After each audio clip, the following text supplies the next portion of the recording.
Hi hello ನಮಸ್ಕಾರ ಸ್ನೇಹಿತರೆ, welcome back to all in one YouTube channel. ನೀವಿನ್ನೂ ನನ್ನ ಚಾನಲ್ನ ಲೈಕ್ ಮಾಡಿಲ್ಲ ಅಂತ ಅಂದರೆ ಈಗಲೇ ಲೈಕ್ ಮಾಡಿ, ಶೇರ್ ಮಾಡಿ, ಹಾಗೆ ವಿಡಿಯೋ ಕೆಳಗಡೆ ಕಾಣ್ತಾ ಇರೋ ಸಬ್ಸ್ಕ್ರೈಬ್ ಬಟನ್ನ ಪ್ರೆಸ್ ಮಾಡಿ, ಹಾಗೆ ಬೆಲ್ಲೈಕನ್ನು ಪ್ರೆಸ್ ಮಾಡಿ. ನಾನು ಮಾಡೋ ಹೊಸ ವಿಡಿಯೋ ನೋಟಿಫಿಕೇಶನ್ ನಿಮ್ಗೆ ಬರುತ್ತೆ.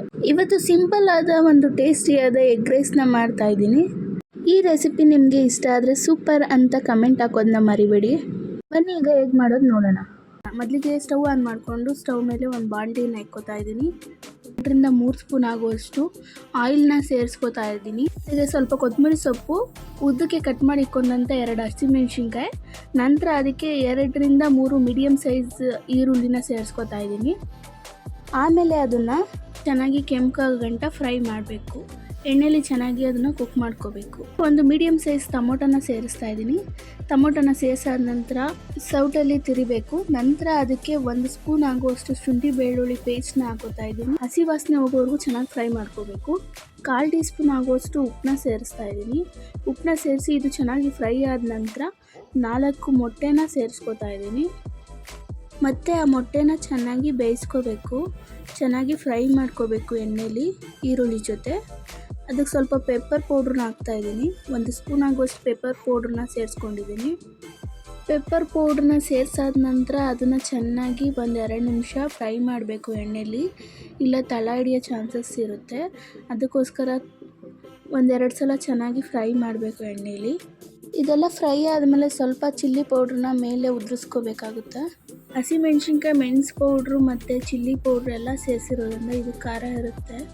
ಖಾರನ ನೋಡಿಕೊಂಡು ನಿಮ್ಗೆ ಎಷ್ಟು ಬೇಕೋ ಅಷ್ಟನ್ನು ಸೇರಿಸ್ಕೋಬೇಕಾಗುತ್ತೆ. ನೋಡಿ, ಚಿಲ್ಲಿ ಪೌಡ್ರನ್ನ ಸೇರಿಸಾದ್ಮೇಲೆ 1-2 ನಿಮಿಷಗಳ ಕಾಲ ಅದನ್ನು ನೀಟಾಗಿ ಫ್ರೈ ಮಾಡಬೇಕಾಗುತ್ತೆ, ತಳ ಹಿಡಿದೇ ಇರೋ ಥರ. ಇದಕ್ಕೆ ಈಗ 1/4 ಟೀ ಸ್ಪೂನ್ ಆಗುವಷ್ಟು ಅರಿಶಿನ ಪುಡಿನ ಸೇರಿಸ್ತಾ ಇದ್ದೀನಿ. ಅರಿಶಿನ ಪುಡಿನ ಸೇರಿಸಿ ಲಾಸ್ಟಲ್ಲಿ 1/4 ಟೀ ಸ್ಪೂನ್ ಆಗುವಷ್ಟು ಉಪ್ಪನ್ನ ಮಾತ್ರ ಸೇರಿಸ್ತಾ ಇದ್ದೀನಿ. ಈಗ ನೋಡಿ, ಎಗ್ಗು ತುಂಬ ಚೆನ್ನಾಗಿ ಕುಕ್ ಆಗಿದೆ. ಇದಕ್ಕೆ ಬೇಯಿಸಿ ಇಟ್ಕೊಂಡಿರೋಂಥ ಅನ್ನನ ಹಾಕ್ತಾಯಿದ್ದೀನಿ. ಅನ್ನನ ಬೇಯಿಸ್ಬೇಕಾದ್ರೆ ಅದಕ್ಕೆ ಸ್ವಲ್ಪ ಉಪ್ಪು ಹಾಕ್ಕೊಂಡು ಬೇಯಿಸ್ಕೊಳ್ಳಿ. ಅನ್ನನ ಹಾಕಿದ್ಮೇಲೆ 1-2-3 ಸಲ ಅದನ್ನು ನೀಟಾಗಿ ಮಿಕ್ಸ್ ಮಾಡಬೇಕು.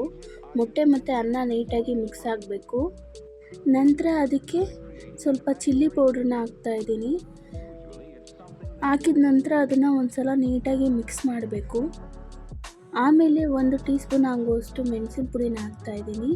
ನೆನಪಿರಲಿ, ಇದೆಲ್ಲ ಸ್ವಲ್ಪ ಸ್ವಲ್ಪನೇ ಸೇರಿಸ್ಕೊಳ್ಳಿ, ಯಾಕಂದರೆ ಮೊಟ್ಟೆ ಉರಿಬೇಕಾದ್ರೆ ಕೂಡ ನಾವು ಇದನ್ನು ಹಾಕಿರ್ತೀವಿ.